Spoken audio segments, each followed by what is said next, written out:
It's a very, very sad day here today, Steve, at the PCTV studios.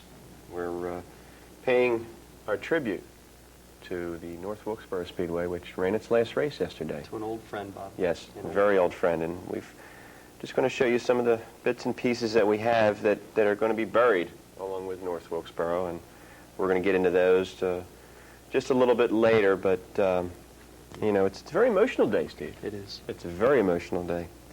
We're going to try to get to our features as quickly as possible today. It might be tough because we've got a lot of thoughts that we want to say about the track.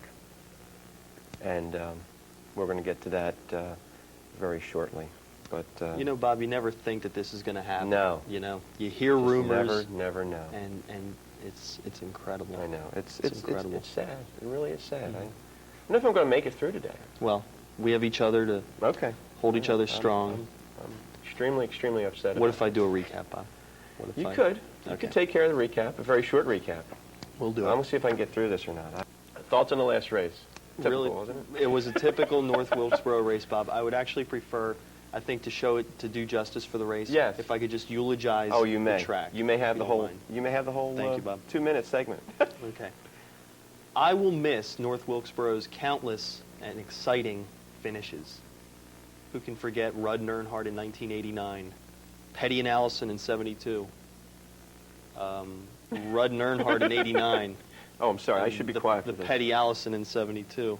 Maybe it wasn't the best 5/8 mile track in NASCAR history, what with Oakland Stadium, Redwood Speedway, Salisbury Super Speedway, and New Thompson Speedway, but it was the best 5/8 track in the modern era, Bob. All the big names made their Winston Cup debuts at Wilkesboro. Martin, Wallace, Kenny Wallace anyway, Andretti, John Andretti, Hillen, Strickland. And how about all the drivers who got their first win there and went on to dominate the series? Drivers like Brett Bodine. And that was about it. The track wasn't really tough on the cars. Twice in the modern era, there were no DNFs at a race. Both times it was at Wilkesboro. The last race that went caution-free was at North Wilkesboro. The last time a driver lapped the field was at North Wilkesboro.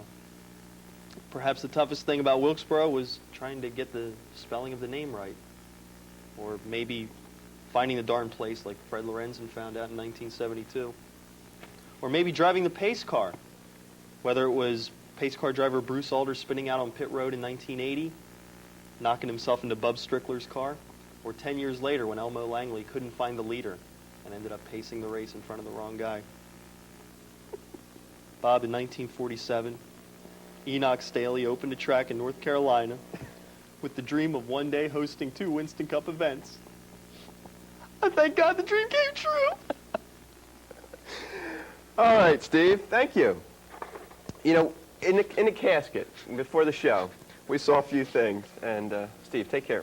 Relax, everybody. A few things. The one item that I wanted to show, a couple items actually, is this here. This is a like a no-dose that you need to stay awake for North Wilkesboro, Cafedrine, whatever, Vibrant, anything. 18 cups of coffee would have taken care of that.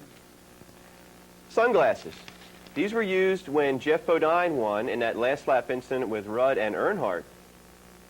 Jeff Bodine took his shirt off and showed everyone his bare chest, white as can be, white as a ghost. Very, very blinding day. Very blinding day. So let's take care of this. Come on, Steve. Stop it.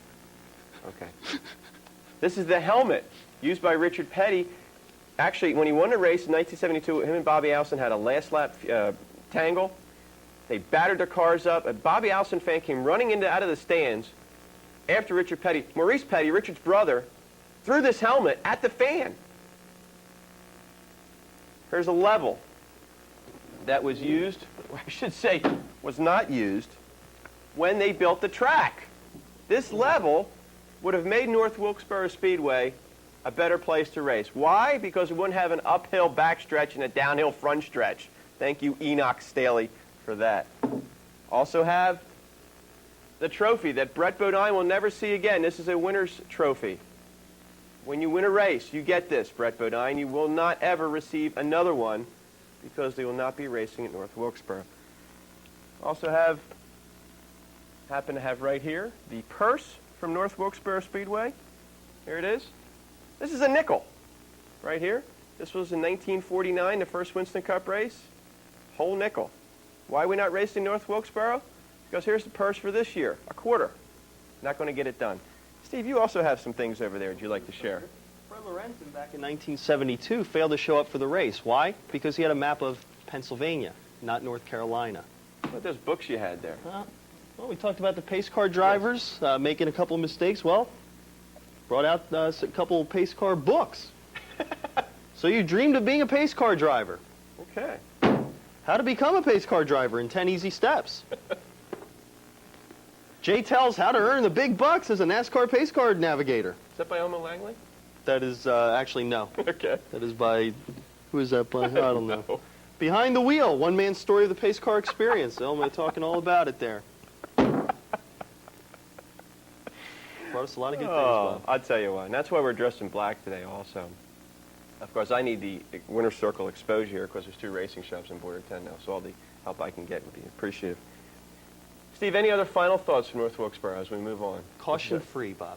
Not caution-free, excuse me. No DNFs That's in this correct. race. It's the second time in the modern era. The first time it ever happened before the modern era, 12 drivers. Bob. Oh, I'm sorry. That's I'm okay. sorry. I was falling asleep there. That's okay. All right, but anyway, I mean, it was a fitting ending. I guess Gordon wins the race, and he's not going to ever win that race again. I guess you're going to get it a little bit later. Yeah.